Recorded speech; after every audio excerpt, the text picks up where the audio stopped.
லவ்ல வந்து பையனாகட்டும் பொண்ணாகட்டும் ஹோப் கொடுத்து ஏமாத்துறாங்களே, அது வந்து ரைட்டா ராங்கா? அது தப்புன்னு தான் சொல்லுவேன். ஏன் அப்படின்னா, அதுக்கு நான் டைரக்டா உண்ட ரிலேஷன்ஷிப்ல இருந்துட்டே போயிடலாம் அப்படின்னு சொல்லி பேசிட்டே போயிடலாம். அது ஒரு லவ்னு சொல்லி நம்மள நம்ப வச்சு ஏமாத்தி போறதுக்கு பதில் அவங்க ரிலேஷன்ஷிப்ல இருந்துட்டு போயிடலாம் அப்படின்னே சொல்லியிருக்கலாம். ஒவ்வொருத்தங்க அப்படியும் போறாங்க. இப்ப இருக்க ஜென்ரேஷன்லாம் இப்ப லவ்வே கிடையவே கிடையாது. அதுக்கு டைரக்டாவே எல்லாருமே இப்படிதான் அப்படின்னு சொல்லிட்டே போயிடலாம். ஸோ லவ் பண்றதுன்றது வந்து எப்போ காணாம போயிடுச்சு. இப்ப இருக்கிற ஜென்ரேஷனுக்கு லவ்ன்றது இந்த ஜென்ரேஷன்ல கிடையாது. ஒரு பொண்ணாகட்டும் பையனாகட்டும் அந்த ஹோப் கொடுக்குறாங்களே, என்னென்ன மாதிரியான ஹோப் கொடுத்து லாஸ்ட் மினிட்ல ஏமாத்திடுறாங்க? ஃபர்ஸ்ட் லவ்னு சொல்றதே ஹோப்பு தாங்க. இதுல நான் என்ன சொல்றது, ஃபர்ஸ்ட் லவ்னு சொல்லி பேசுறதே ஹோப்பு தான்.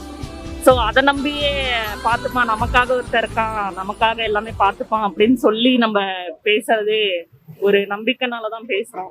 ஸோ அது கடைசீட்டில் இல்லாம போறது வந்து ஒரு நம்பிக்கை துரோகம் தான்.